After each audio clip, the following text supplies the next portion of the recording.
Well, welcome to the IISS. The title of the meeting is The Campaign Against ISIS Succeeding. Succinctly puts the dilemma that's certainly going to be on the minds of many of the government ministers and key actors at the peace talks at the moment. Our speaker, Linda Robinson, is a senior policy analyst at the RAND Corporation, and she's come at some speed from Cambridge, where RAND organised a couple of very interesting workshops yesterday. Linda is a policy analyst, but she's a policy analyst who marches to the sound of the guns. Many of you will know of her excellent book about the Iraq War, Tell Me How This Ends, which is full of vignettes and frontline detail that really brings to life the operational and strategic issue. I'd also commend to you two recent pieces of work she'd done.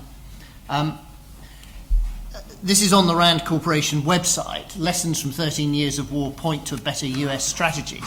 And it's an excellent summary of a piece of work she did called Improving Strategic Competence, which was really about the lessons for strategic leaders and managers from the US effort to run the wars in Iraq and Afghanistan. And it's an extremely high-quality piece of work that succinctly has 7 lessons. And it set the bar very high, for example, for the UK's Iraq inquiry in terms of succinctness and power-to-weight ratio.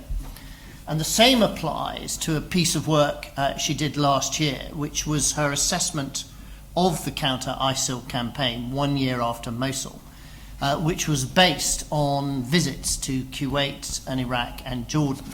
And Linda has continued to work on this, and she's brought with her a 2-page summary of her recent article in Foreign Affairs, copies of which are on the desk by the coffee bar, which any of you can pick up afterwards, where she's looked particularly at the contribution of special operations forces to the campaign. Linda's going to talk for about half an hour.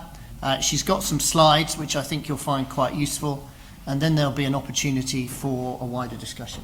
Linda. Good morning. Thank you very much for arriving here in the middle of your day to have this conversation. And I will count on Ben to help rein me in on my remarks so we have time for a full discussion. I think there's a lot of expertise and a variety of perspectives in the audience, so I want to make sure we have that interactive time, so whatever research I've done that's of interest and use to you, I can provide.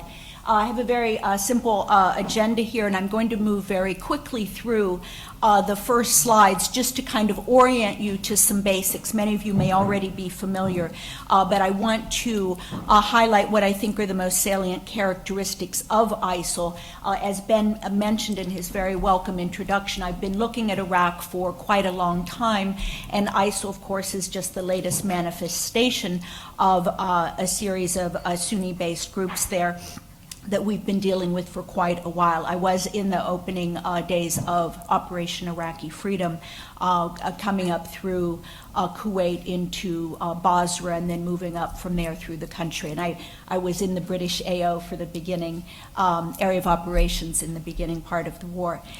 So I also want to briefly review what the strategy, U.S. strategy is that the coalition has more or less signed up to. And then I want to quickly go through 3 maps that I think will just provide a visual orientation. Then I'll give you the findings of my political military analysis. And I also want to acknowledge, Ben has done excellent work. You have Toby Dodge here. There's a great depth here at IISS. And as a member for 25 years, I'm very pleased to be back at IISS and see many people I know.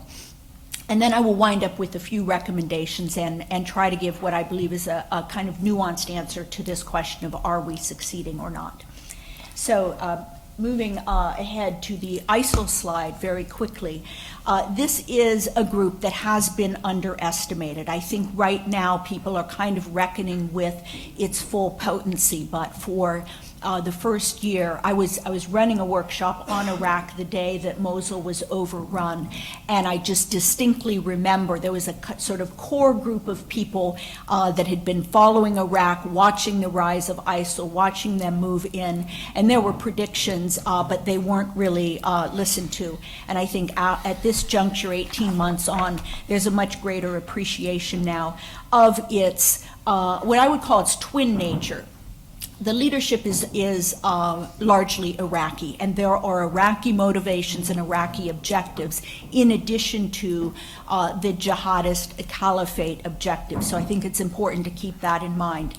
They have, as I mentioned, a very highly refined capability in the military intelligence and counterintelligence realms. And this organization isn't just a recreation of the old organization. It's an improved version, and it has been able to exert much more control over the population and territory that it has been sitting on than many people predicted. There were a lot of early predictions that it would implode through its own inefficacy or brutality, and that has not been the case.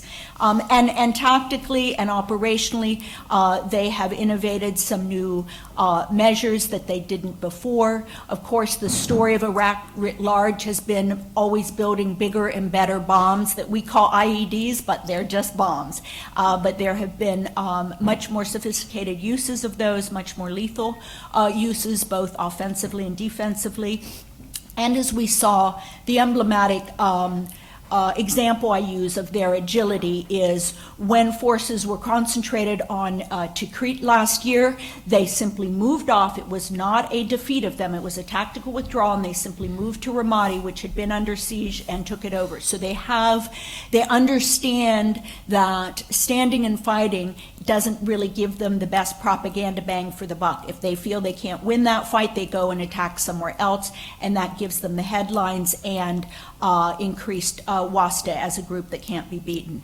They have demonstrated resilience in terms of manpower, resupply, and leadership, although there hasn't been a great deal of leadership targeting for a good part of this time, and I can discuss why. And I think just to do the numbers game briefly, and I have one point to make about this. The estimates are always just estimates, but 30,000 is the current estimate of ISIL fighters. And what is important about that number is that is the same number at the high end, 30,000 of a year ago. So despite 20,000 enemy killed in action, we're still at 30. Now, I'm not one to argue that a body count is the valid metric of success, but suffice it to say that there are as many fighters out there now as there were earlier.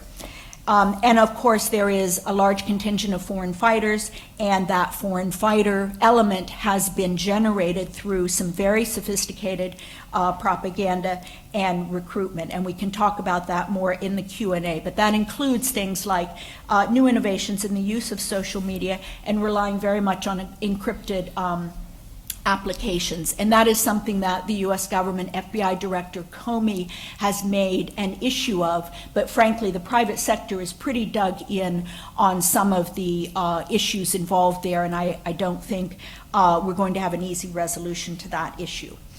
And then finally, the expansion beyond. I'm going to speak to you mostly about Iraq and Syria, and this is what Secretary of Defense Carter calls the parent tumor. He's using a medical terminology in his way of describing this issue, that ISIS, core ISIS in Iraq and Syria, he calls the parent tumor, and he says it has metastasized, which I think is a correct term for at least some of these affiliates to other areas. There are 8 actual acknowledged wilayats or acknowledged affiliates now abroad. There are many more smaller groups that have pledged loyalty or allegiance, but they haven't been accepted by ISIL. The most important of these, of course, is Libya.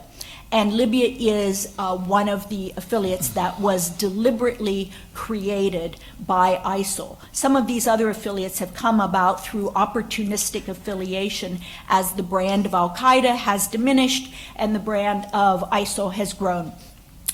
In Libya, there were members of the core ISIS leadership group sent there, one of whom, Abu Nabil, has been killed, but there are leadership figures there, and it's pretty, I think it's not too far a conjecture to say this affiliate was set up as an ideal rear guard or possible substitute area as their ability, freedom of movement in Iraq and Syria is diminished. They're able increasingly to operate out of there, which is a completely ungoverned state with no, I think, near-term prospect of having a functioning government or security force, a platform with which to create mayhem throughout North Africa, and a platform to get into Europe. So it is, it's a serious element, and I don't want to, by focusing on Iraq and Syria, the parent tumor in my remarks, I don't want to diminish the importance of what's going on in Libya.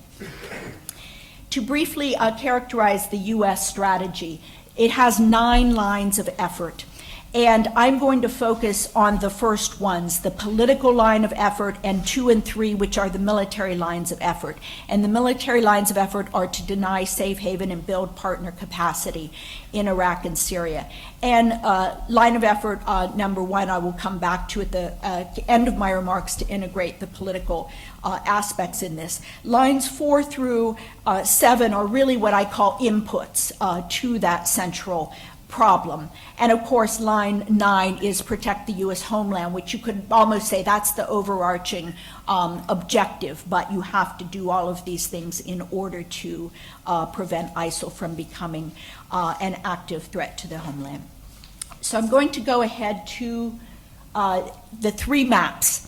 And we can come back to these maps. I do want to keep moving here. There's a lot of detail in the maps, but I would like to just direct your attention to the green on this map as my primary point. This represents the territory reclaimed from ISIL since the beginning of the war. And there are a lot of different maps out there. Some of them are just showing the more recent gains, but I felt this provided you the best overview. And what we had in the middle area of the green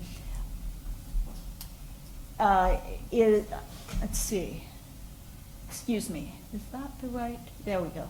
This may not show up very well, the pointer. So the central area of green down to Kirkuk is the area that was first reclaimed primarily through support to the Kurdish Peshmerga forces in Iraq. And then down below that where you see Tikrit, this was an area primarily regained when the Shia militia forces of Iraq moved in with some Iraqi military, but there was heavy involvement there by the Shia militias, and we can talk about them more in a minute. And then up in the top of the map, that green area in Syria was reclaimed primarily through our support to the Syrian Kurdish forces. The YPG is the acronym for their name. And then the dark brown area shows the ISIL gains. So while they were being pushed out of some territory, it's very important to note that they were making some serious inroads. And most significantly, of course, Ramadi fell.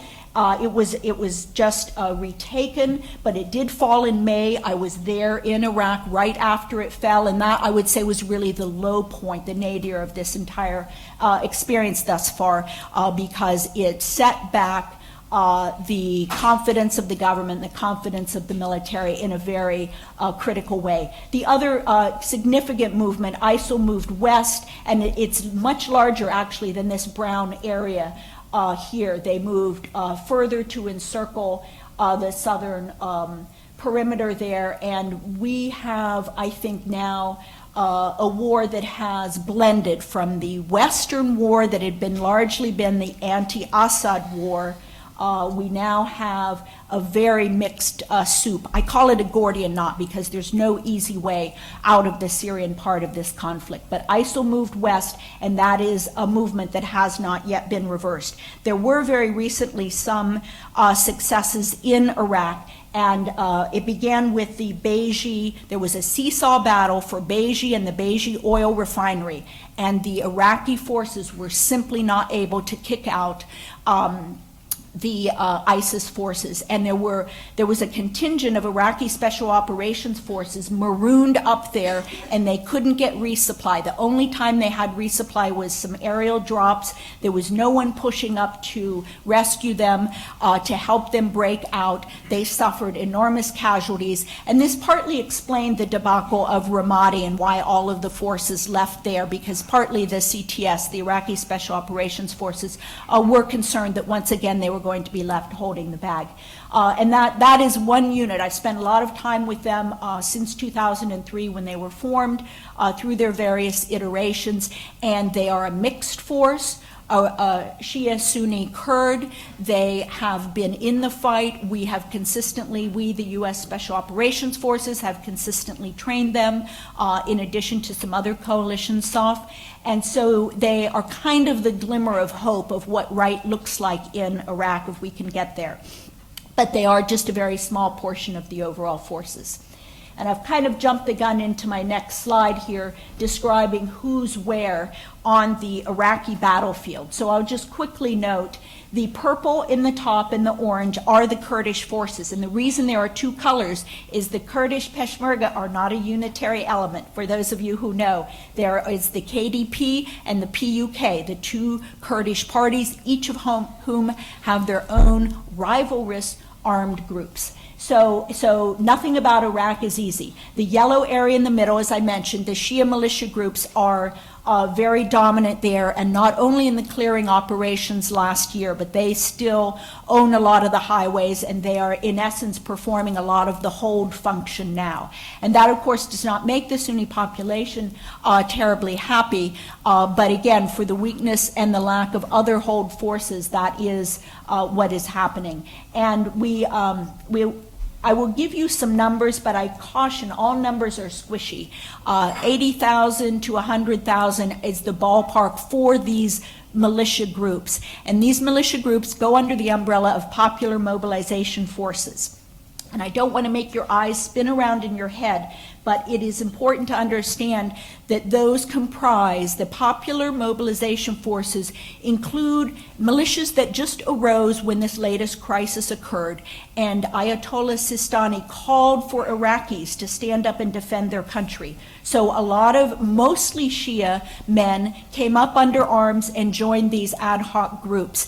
And it's important to note that Ayatollah Sistani did not say only Shia come out. He called broadly for Iraqis to come and defend their country. And he's actually a very important nationalist and I think a pivotal figure in where Iraq goes. The other part of the Popular Mobilization Force, though, are very problematic groups, very tied to Iran, the Badr Brigade, Kataib Hezbollah, and Asaib al-Haq. And those are elements that have been very problematic, implicated in a lot of killings of American soldiers, are very much armed, advised, and directed with close ties to Iran.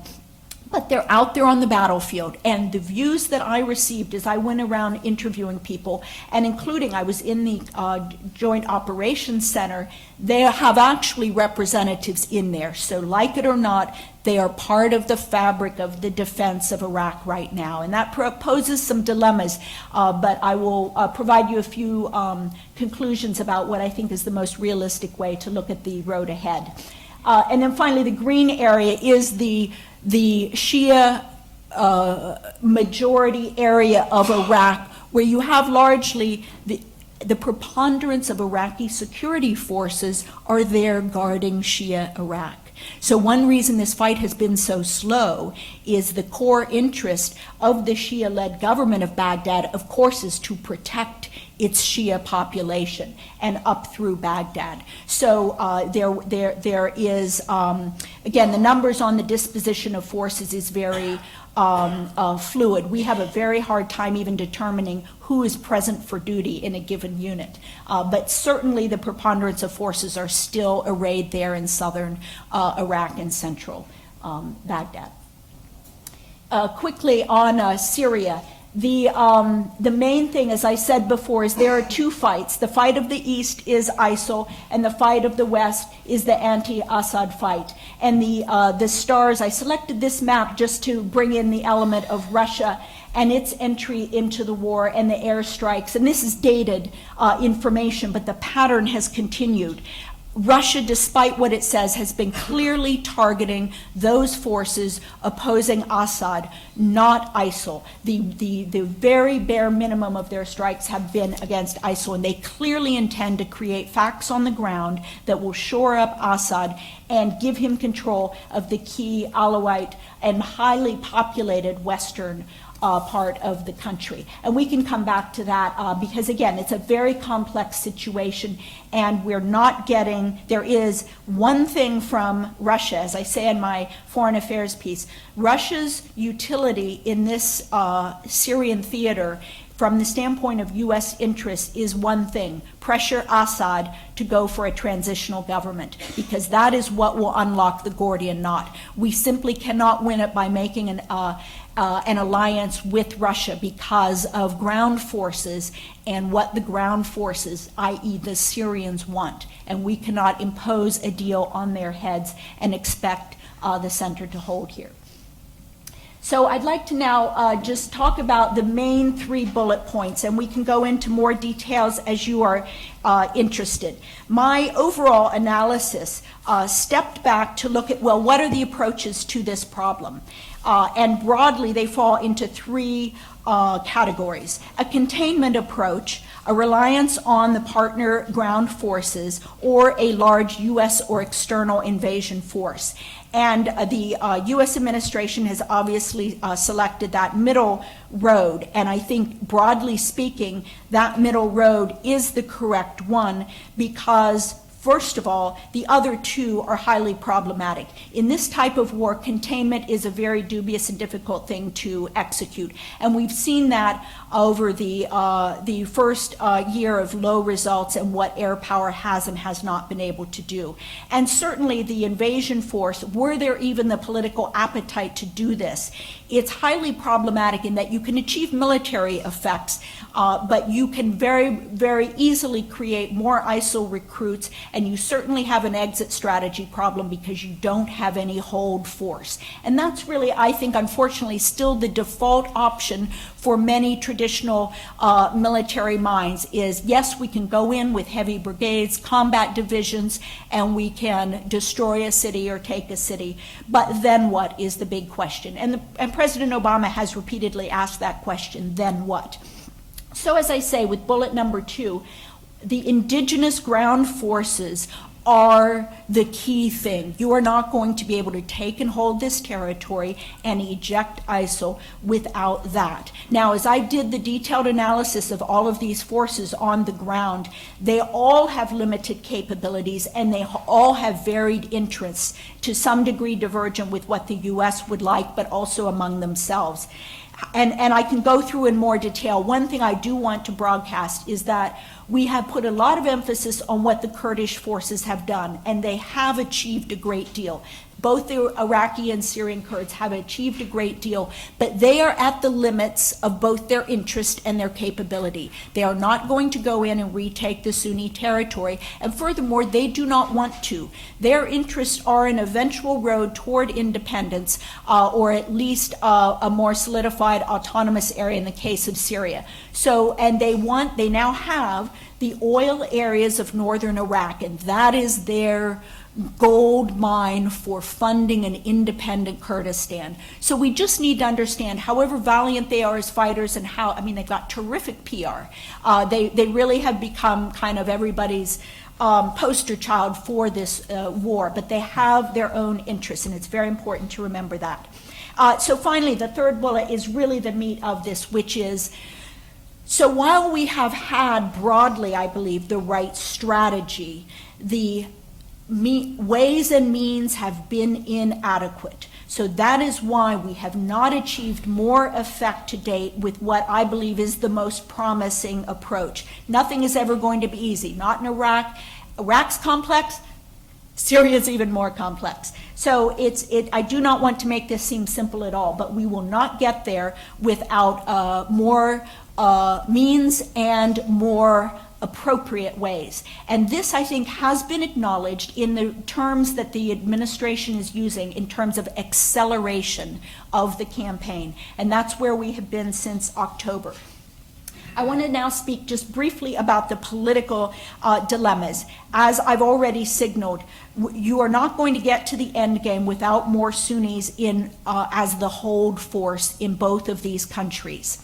And that is something that is going to require, first of all, the Iraqi government to support that. There are only between 7,000 and 8,000 Sunni tribal fighters. Only a fraction of those, maybe half, have actually been trained by the U.S., and the arming of them has been very slow. Also, in regard to Syria, we have put a lot of eggs in the Kurdish basket. We're now trying to get the Arabs on board, and also the Druze and some other elements there. Turkey, of course, has been supporting the Turkmens, but that is an imbalance that needs to be rectified as well. Now, the overall political solutions are really part of the end game. What is going to create a stable Iraq? Some people have long said it just needs to be 3 separate countries, but the Sunni area is not a viable entity. It doesn't have resources, and the various Sunni factions will not agree to be governed by each other. That is my own analysis of their political stances. However, they're moving more toward acceptance of a federalized Iraq solution, and that is in the Constitution and that is foreseen, but we just don't have enough political energy behind that, and Prime Minister Abadi is really hanging by a thread. We have, in my view, one of the main critiques on the political side is we have not provided visible and robust enough support to him, who he's the best you're going to get in Iraq as a leader now, and he has a very delicate balancing act to perform between his various Shia political competitors at home and, of course, with Iran next door, and Iran next door is not leaving. It is there permanently. And then finally, the political solution in Syria, if it does survive as a state, it will absolutely be a confederal state.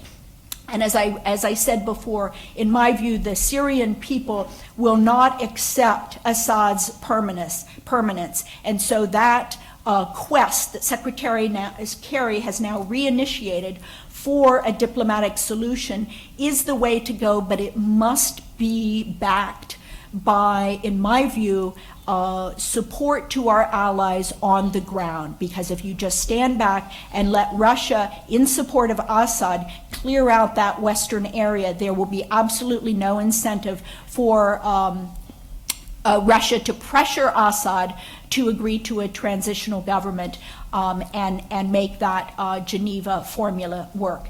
Iran, I believe, has some limits to what they're willing to pour into that country, and partly it is the underlying weakness of the Syrian regime forces. They are largely propped up now by the NDF, which is a militia force created and led, heavily advised by Iran, by Iraqi militias, by Lebanese Hezbollah. The Syrian forces per se are greatly degraded, and I don't think that we should grant a second life to the Assad regime if we can put more force behind supporting our allies there.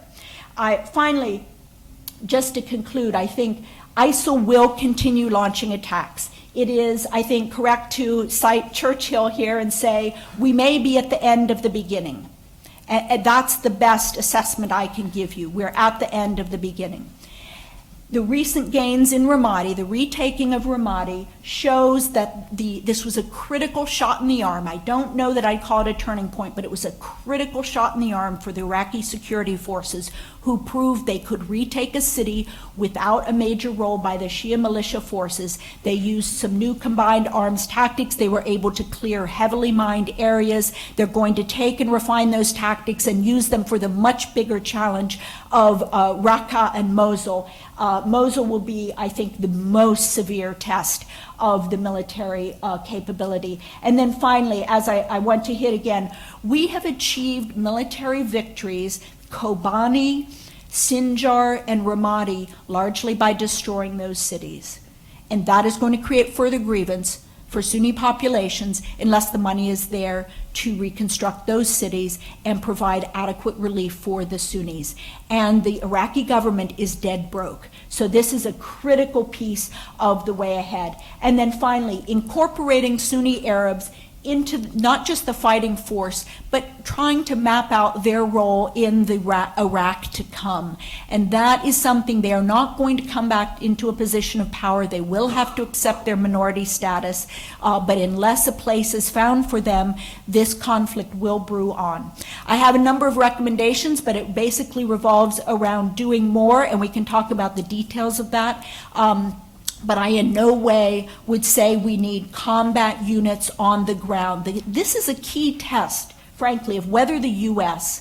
and whether its coalition partners can really do what the U.S. calls security force assistance, enabling a partner to do the job itself.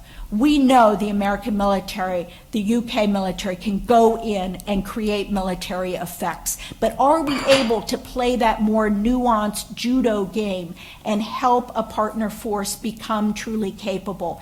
And that's something, and that was what my improving strategic competence was about, was number one, perfecting that way of helping other forces, and number two, integrating the military with the political line of operations. And we really need to energize those political operations enabled by the military ways. Thank you. I think that's probably quite enough to begin the conversation. Thank you, Ben.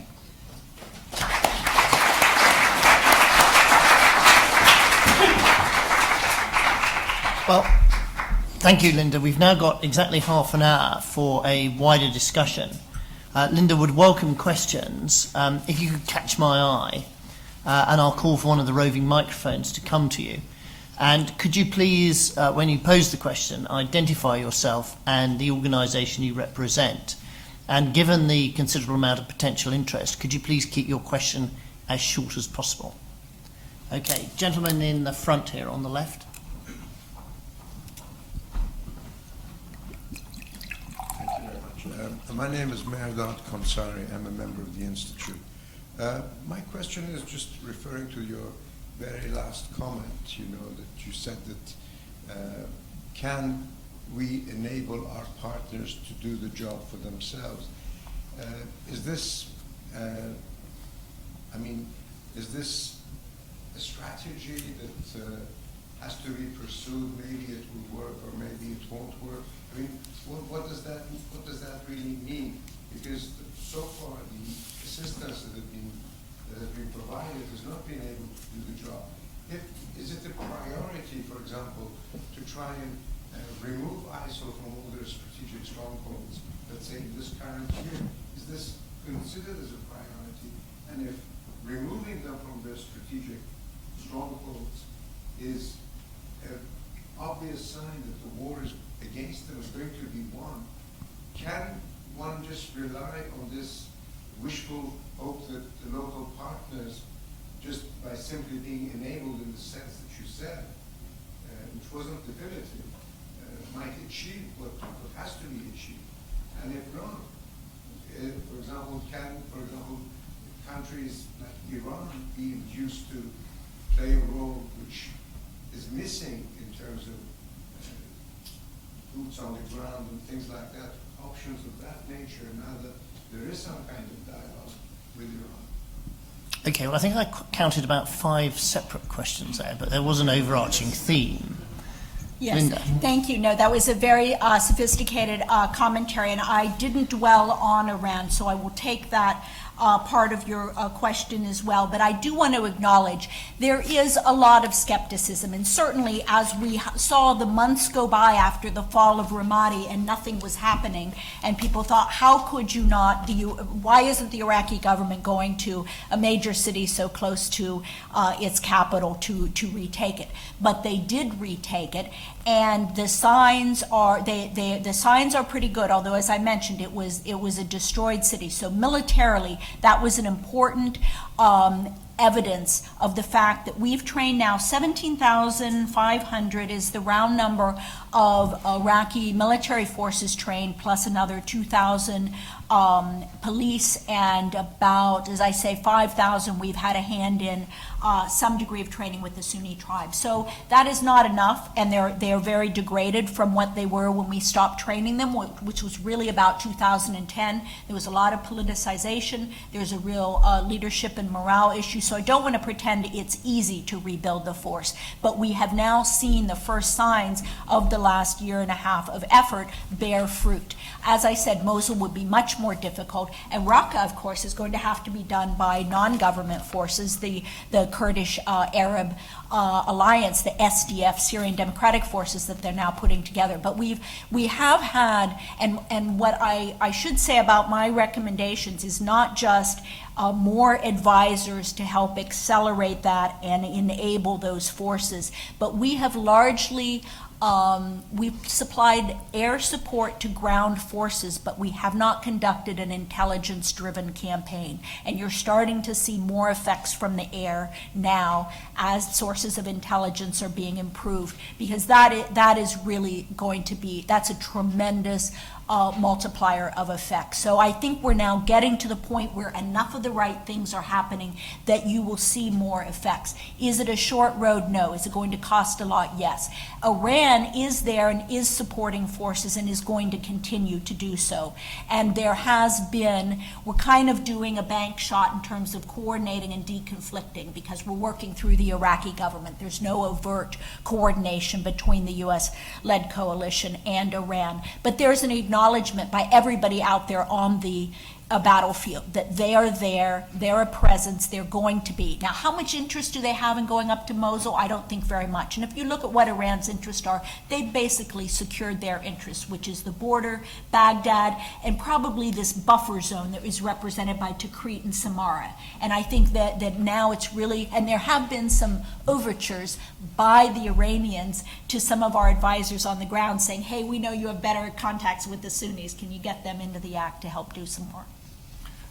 Linda, we've already got quite a few people queued up and waiting on the yes. approach rate. So what I propose to do is to take questions in pairs. Please. And then you can choose. And I'll be brief. Yeah, no, don't worry. It's absolutely top stuff. But there's the gentleman on the aisle on the right here in a white sweater, and then the gentleman in the red turban next to him. IS member Vipul Thakur, I got brief comment. We are not succeeding against the terrorists because of our so-called friends. There are powerful institutions in Saudi Arabia and other Sunni Gulf states. They keep financing these terrorist organizations. Turkey, most of the reinforcement for the terrorists go through Turkey. And why don't we put more pressure on them instead of giving money first, whether it's for this purpose or stopping flow of refugees into Europe, and then request them to do the job. And many countries, of course, supply manpower to the terrorists, and one of the main one is Pakistan. Again, I think we should impose some sanctions or bring pressure. Otherwise, we are fighting with one hand tied behind, and we cannot win. Thank you. Okay, and the gentleman next to you. This is good pairing, sir. Thank you. I'm G.S. Bedi from High Commission of India. Just taking on from the same thing, my question is about fighting the capability of acquired by ISIL, and which is essentially the military might. And now I believe their main economic tool is the oil. Someone is buying their oil and somebody is supplying weapons. My question is essentially that this movement of oil out and movement of weapons in must have a definite signature. In today's satellite communications and metric resolutions, why is it that this movement is not being targeted? I mean, why are we targeting ISIL once they've acquired the weapons and not really, targeting it once the weapons are moving in? And if I just briefly, the whole world seems to be united against ISIL. Approaches may vary, but everyone agrees that this needs to go. So once you find the weapons, once you capture a few guys, those weapons are being produced in big ordnance factories. They're not homegrown pistols. So why is it not sort of made public that where are these weapons coming from, where are they being made, and why are they being supplied to these guys? Good, thank you. Shall I go ahead with these two? Yes, Very please. excellent, good questions. I'll take this one and then that one, but both very important. There is a large degree of their material is captured material, but absolutely the main conduit in and out has been through Turkey and has been through this area, the brown area up here, if you can see that. And that is the gap that they are now trying to close that will, I think, be a critical from the Mara line to Harbalus, for those of you who know the map. And closing that gap is actually, Turkey has stepped up to do that, and they're currently trying to negotiate the ways to do that, because what is Turkey's interest? They do not want that entire border controlled by the Syrian Kurds.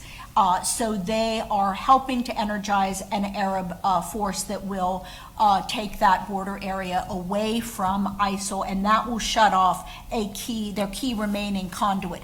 Also, what is happening in terms of the oil revenues is, I mentioned the intelligence-driven campaign. Because of the raid into Iraq that got Abu Sayyaf, I don't know, again, I'm sorry for so many details here, but there was a critical raid that it wasn't just that they killed this key facilitator in charge of oil and gas revenues, but they captured major documents that showed the network of how the oil business was working, and that has allowed them to target much more efficiently the resource side of it. And that kind of intelligence-driven campaign is what is really only now getting ramped up. So this is why, again, I will not at all say the first year of this campaign was anything but dismal, but I think some of the current the elements are now being put in place to do it. Now, you, sir, you raised a very fundamental question, and I did not address that in my presentation, and that is the engine of recruitment.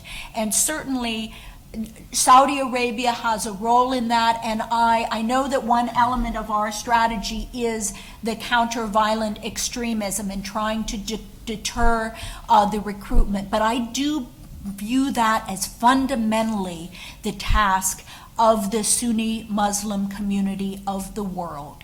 And Saudi Arabia certainly as a leader in that. And I don't think we yet have really thought deeply enough about what that means, because you can issue fatwas, but do these young men joining up, the 20, 30,000 more joining up, do they care what a fatwa says? What is motivating them? Who do they listen to? What are the sources of credibility and legitimacy? So I think there's a lot of work to be done, but I would not say for a moment that we're doing the right things yet there. Okay, now if we could go to the far right corner of the right, and first I'll call Lieutenant Colonel J.P. Clark from the US Army. Thank you. I've already been introduced. So you alluded to both the necessity of a long-term, in Iraq, Sunni-Shia equitable, political settlement where the Sunnis are not so marginalized. And you also alluded to the very difficult internal Shia politics within Iraq. It seems that we have a kind of like a cruel dilemma in that when there are security pressures upon the government, that is when they're most likely to make some of those painful domestic gestures towards the Sunnis, and that as the fight goes better, there's less pressure on the Iraqi government, the Shia government, to make concessions to the Sunnis, and then they start playing within their own internal domestic game as well as with Iran. So how do we keep the pressure up for the political settlement at the same time that hopefully the military campaign is going better? Can I just call someone else as well? I think behind the last questioner there was another person. Thanks. Thank you. Alaric Hugh, I'm a member of the Institute, and also I run an energy hedge fund. I just wanted to double check your view on U.S. financial or willingness on the part of the U.S. to financially support other players in the region, such as the Kurds. Obviously, the KRG is not a recognized country, and that's limited IMF and World Bank capability to support directly. But from a cost-benefit analysis, presumably that's one of the easiest and cheapest ways to maintain local presence. Yes. Interesting point. I would just say to this last question first, I mean, the oil that KRG is selling, as you know, obviously there's a legal dispute over whose oil that is. And so there is, I think the U.S. has rightly refrained from direct aid to the KRG. And my view is to do so really crosses a Rubicon. They may get there to be an independent country, but that should be a process that should not be galvanized by U.S. action, in my view, and primarily because you increase the friction with Baghdad and reduce the ability to help there, which leads me to the first question. And I would actually take some issue with that approach to it, because putting pressure on Abadi weakens him vis-a-vis Maliki, his main rival, the former prime minister who is there in the wings still creating problems. And Abadi has appealed for U.S. help. He wants U.S. aid in there as a balancer for Iranian aid. He does not want, and I believe that, in times of crisis, the Iraqi Shia have looked to Iran because they quickly came to their aid. While we were fussing around deciding what to do or not do, they were in there helping. And so I believe, number one, we have to support Abadi vis-a-vis his rivals. He is the most rational actor and is very dead serious about pursuing the decentralization of Iraq that is the political solution. And number two, to compete for influence with Iran. Because there are many people that just say it's become an Iranian protectorate. This is the future of Iraq will be under, Iranian dominion. I think that is a very wrong reading of Iraq and Iraq's history as a sovereign country. So I do think that, and that's why I think these political deals need to be brokered while Ayatollah Sistani is still alive, because he actually commands more respect than any other figure in Iraqi Shiadom and Shiadom at large. And staying at the back of the right, Frank Gardner of the BBC. Future predictions are always a bit risky, but I wonder if you could give us some idea of where you see the campaign going over the next year. Do you see Mosul on that sort of time horizon? Great question. Yes, I'm sorry. And also the guy at the back of the left on the aisle. My name is Jacob Omarodian. Sorry, please use the microphone. Yep. Jacob Omarodian from the Canadian High Commission. My question is about your views on the Russian dynamics. Just last week, the Foreign Affairs Parliamentary Committee also was commenting about where we are in the conflict right now. And we have two dynamics where Russia is starting to own some of the military capacities and confidence of the regime of late, but also an understandable timeline where the military involvement of the Russians, maybe due to internal systemic political factors, might reach a limit, at which point being pushed to a political solution might come into a role. So we have two dynamics where Russia is creating an advantage for Assad and his gains, but also the military side will eventually be exhausted in terms of Russian efforts to support. So I was wondering your views about where those two dynamics might collide in terms of a timeline and how that might affect negotiations. And in a sense, those two questions are curiously related. Yes. Well, I will take this one first and then go to that very interesting question as well. But I think that I don't have a crystal ball, but there was Iraqi military leadership recently said they hope to get to Mosul by the end of this year or early 2017. And I think that is possible, but I want to note two competing priorities that they are going to have to sort out. While they have Ramadi, they have to keep Ramadi, and then there's all of Anbar still. And that may not be their best play because, again, you've got a lot of grievance there. You've got an unclear Sunni support structure there. You do have some Sunni tribes, but it might not be the critical area if you're, again, looking for the psychological benefit. But Mosul will take a concerted emphasis if they're going to do it. I don't think they can do both at once. So there's a choice there. And with regard to Syria, there's been a lot of emphasis on moving on Raqqa, but you can't, the Syrian Kurds won't be able to retake Raqqa, so that depends on how many Arabs they are able to coalesce around that nucleus. And they're more focused right now actually on closing that gap that I was mentioning up there on the border. And they've had more success very recently with the Tishreen dam, and we've got a head of steam up there. So that might be conceivably the more important way of cutting off some key resources. And so you could just have the sort of anaconda approach that you're slowly closing in on those two main Mosul and Raqqa. Continued progress, though, I think will give people more optimism. If things go into a stall now, then there'll be, again, much more pessimism about whether they've got enough going. The Russian factor is very important, and it's complex, but I will just boil it down to what I think are the key issues from Russia's point of view. And as Ben mentioned, we just spent the last 2 days on Russia, and a number of the interlocutors there said, Russia never does something just for the country that it's in.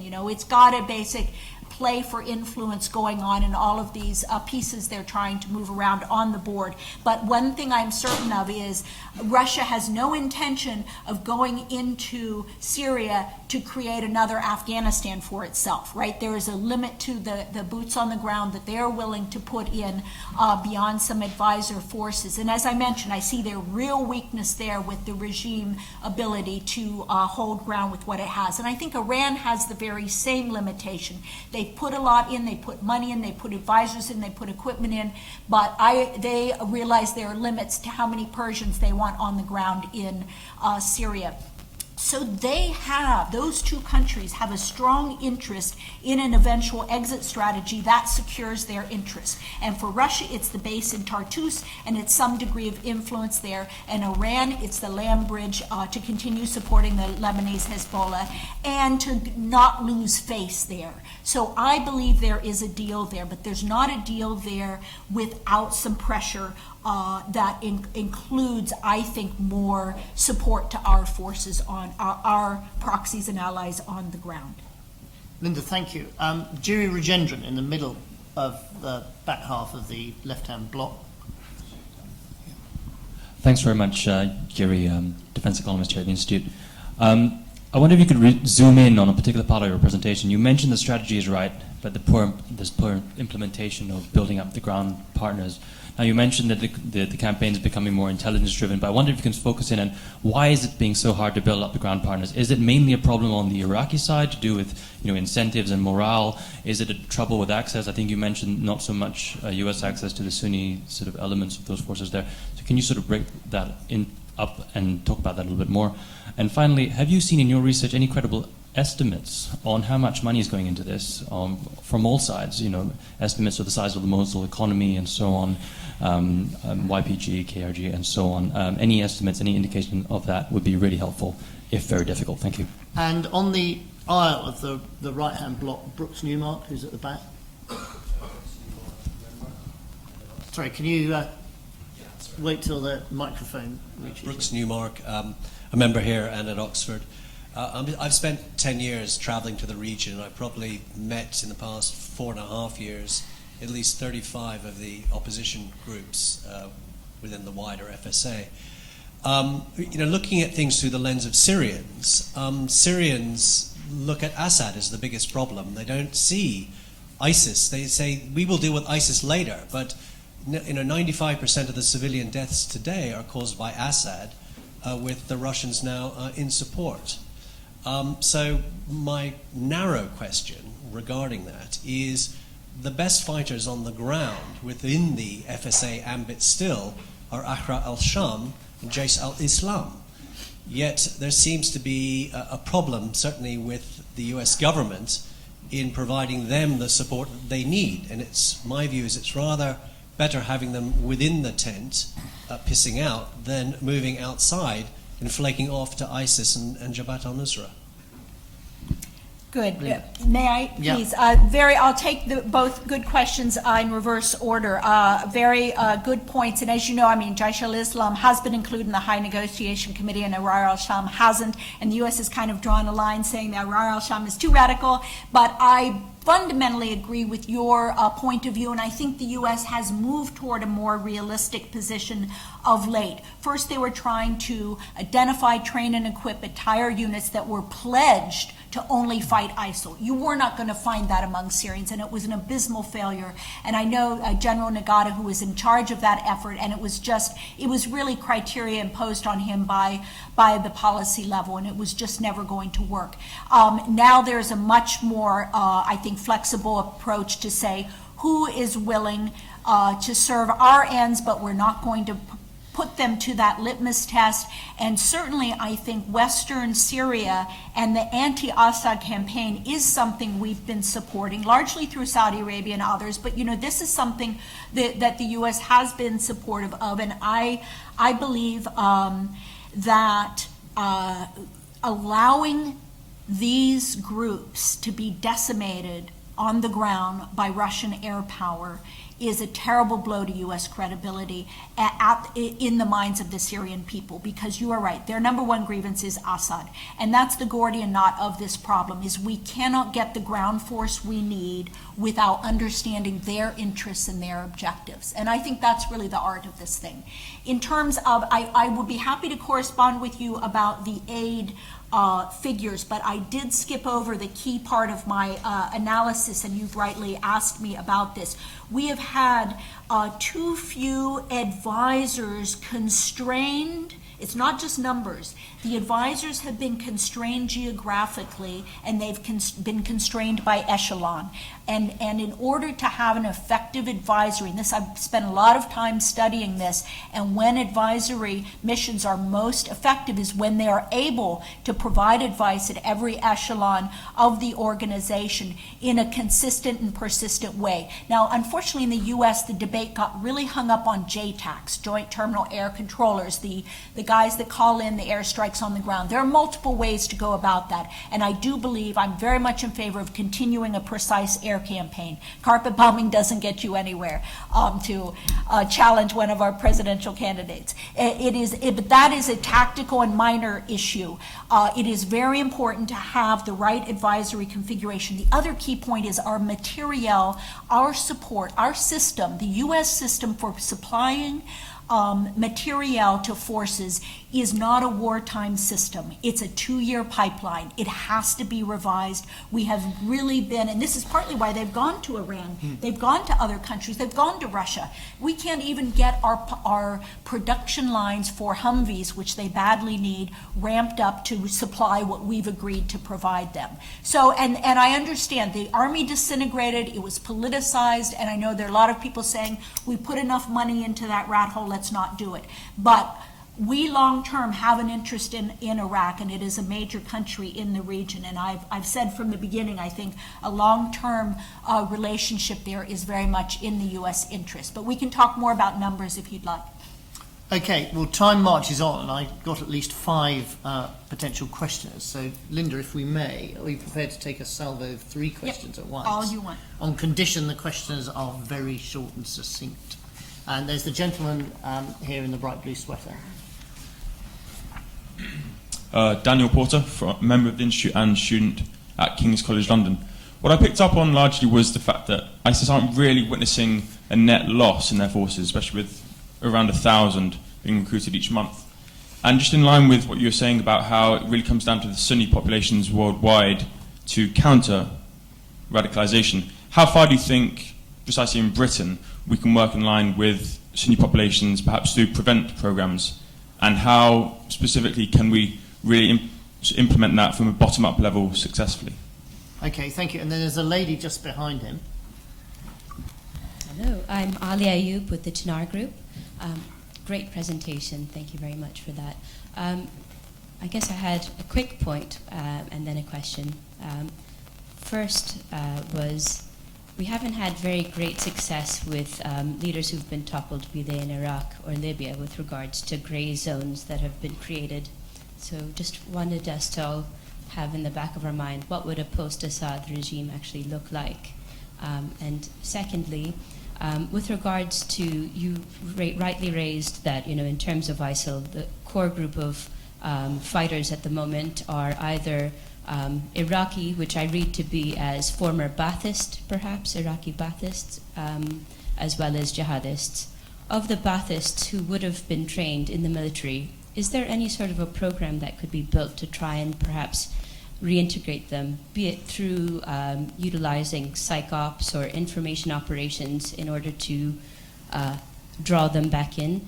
I sort of breathed a bit of or maybe groaned a little bit on the countering violent extremist in asking billions of Muslims in the world to own up to owning the question of how to counter ISIL ideology, because I think a majority of the Muslim world would say we don't actually share the same line of thought. So just wanted to bat that back. Interesting, two opposite ends of the telescope there, how this impacts the UK and then the global community of Sunni Muslims. And just behind the lady is Mark Caslow of the Institute. Hi, yeah, my question, I just wanted to ask what the current thinking is, thinking very far ahead, on a future DDR process. Would this involve integrating ISIS fighters into a future Iraq security force? And if not, what do we do with them? What place do we have for ISIS members in a post-ISIS Iraq and Syria? If we don't have one, how do we remove their motivations to keep fighting? Okay, thank you very much. Terrific, and actually, yes, all kind of related questions, very, very excellent ones. On the CV question, I do think that Britain, Australia, there's some good work going on in looking at your homegrown radicalization issue and how to get after that. But I would also say that, and I've focused heavily on my military analysis here, but military defeats will take the luster off of this group. So it will have an impact. And I think it's important not to think of a silver bullet here. But I do believe, and I acknowledge what the lady said about the difference between mainstream Islam and this phenomenon. But it is Islam that's being hijacked and distorted and used, and it is in the interest of the Sunni Muslim community to fight this, which is taking away their sons and daughters now. A very, scary addition of many females going over under some illusion that this is a paradise. And we've done, actually, RAND has a good group of people looking at social media analysis to try to understand the motivating factors and what the dialogue is. We're using lexical analysis and social network analysis, using, these widely available Twitter feeds and so forth, to just try to get into the mindset and provide, I think, more effective approaches, and the U.S. State Department is now on its third retooling of its strategic communications department, and that's why I do recognize no one, I think, has the answer yet.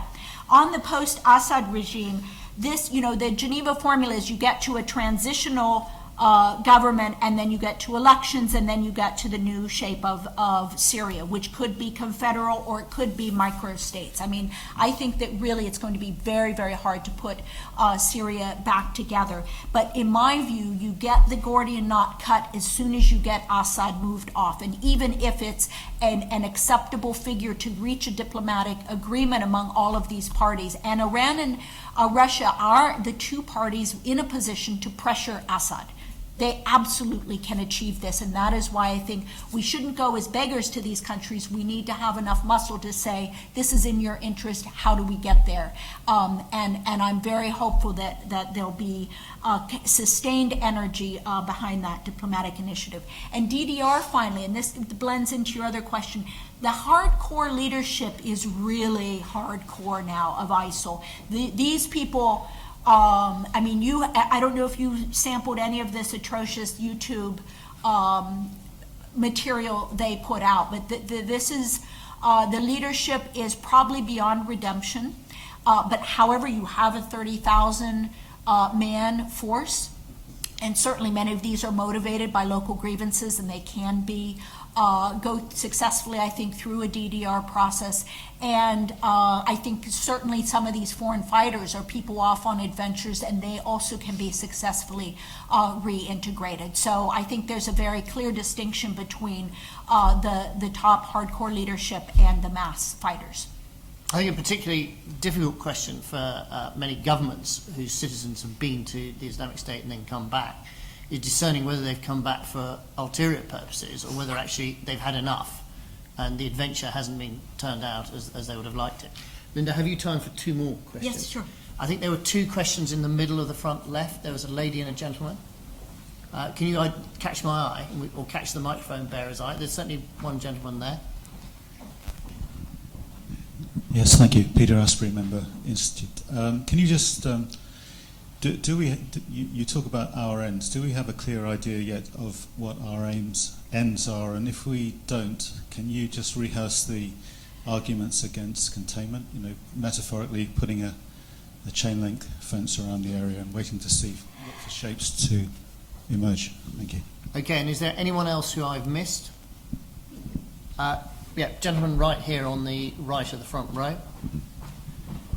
James Drummond from HSBC. Just two sort of points of detail. One, what is the status of this Russian-Iraqi-Iranian joint HQ outside Baghdad that we read of a couple of months ago? And secondly, the Iraqi Air Force never features, and I know it's a long-standing sort of grievance that they want more hardware. And we read also that the Russians might be willing to supply sort of ground attack planes, etc., etc. Is this true? Is it a Potemkin village? What's going on? Yes. Well, and we have, I'll take this one first and go to the other one. We have delivered some of the promised F-16s, and they're up at Balad. And this is, they're going to eventually gain their own air support capability. But, this is a long road. And they were out, the pilots were training in the U.S. before they took delivery in Balad, and there'll be more in the pipeline. So, but and it's, of course, a much longer road in Afghanistan, where we've also been trying to equip them with an air capability. So I think clearly Iraq will get there before Afghanistan, but we have to look at that as a long-term thing, and they're going to need our air support, I think, for the duration. The Russia Operations Center kind of fizzled out because we immediately, the U.S. government, I'm not part of the U.S. government, made a démarche immediately saying, if you're going to bring Russia into this campaign in a way that's going to conflict with what we're doing, we won't be able to do this, and they kind of backed off. And again, Abadi's just desperate. He's trying to get help from wherever he can. And that is why my argument is, if we ramp up support, we gain political influence, but we also keep out some of the other elements that he will bring in, the Iraqis will bring in just out of desperation. So I think there's a very hard, cold decision that we've got to make about what it will mean if we keep our support minimal. And that it leads me to this other question. And eventually there'll be a longer paper coming out. What Ben mentioned was the testimony I gave last June. But I believe if we fail at this, whether through continuing to supply inadequate means or the inherent difficulties of doing this, we will be left falling back with containment, because I don't believe anyone is sending any large ground forces into that country. And then we'll be left with trying to make containment work, but it is very hard. I mean, borders can't be sealed easily. This is a virtual political movement. The phenomenon of ISIL is really not containable. We could, yes, put up a chain link fence, as you say, but it's going to have all kinds of seepage. And as I pointed out, they have set up a formidable outpost in Libya that can become its own generator, and that is totally not containable, because you have wide expanses, a lot of resources, a very narrow waterway over to Europe. And it's just, I think this is where, again, I think SecDef Carter has said, we got to get the parent tumor, we got to work on the metastasis. And, we understand the end. The end is really protect the homeland. I mean, that's the stock answer. But they use all kinds of D words: degrade, defeat, destroy. What we're really after, what the objective is to shrink this down to a manageable a phenomenon that will be terrorist, that will be criminal, that will be manageable by a host country force that we have helped build up. And it's going to take years. Well, Linda, what a succinct way to end. For those of you who are interested in reading more of her work that isn't available on the excellent RAND website, I put copies of the summary of her Foreign Affairs article on the table by the coffee that you can pick up on the way out. One thing that didn't come up in questioning was Linda's tantalising opening remarks about the way ISIS uses encrypted apps and about a conversation which cannot be described as a meeting of minds between the FBI and the US technology industry. Now, I mention that because at 1:30 this afternoon there's another event here which is looking at the darknet and encryption and the encryption wars. And those of you who haven't originally expressed an interest in attending, well, it's not too late. I think for those of you who are ISS members, you will find our coverage of both the war and the actors concerned in the Military Balance, which is published next week, quite interesting. There's what I hope you'll find a useful analysis of some of the tactics being used by both sides, particularly in Iraq. You'll also find some data, the best assessment we've got of the government forces of both Syria and Iraq, including our analysis of the air assets, which are not considerable, but they do exist in the Iraqi Air Force. I mean, I think if I may make one point from the chair, I mean, I found Linda's analysis extremely useful, and her point about the strategic communications. I do wonder if in the case of the United States we have a country that is an entertainment advertising giant. Hollywood, US music industry, and the power of Madison Avenue. And you really have to ask the question, is that being leveraged in support of the battle of the narrative? Mind you, I would ask the same question even more pointedly at the UK government. But I think what Linda's explained is she's given us a really clear assessment of what's a really complicated conflict. And I was struck by her phrase about the potential further utility of Kurdish forces is that they're at the limit of their capability and their interest. And I think that really shows the intermingling of war and politics at every level, from the tactical to the operational to the strategic. And I just remind everybody that Linda is not a US government official, and rather like ISS, the analysis that she's been published is impartial and dispassionate. But thank you very much indeed, Linda, and will you join me in showing your appreciation? Thank you very much.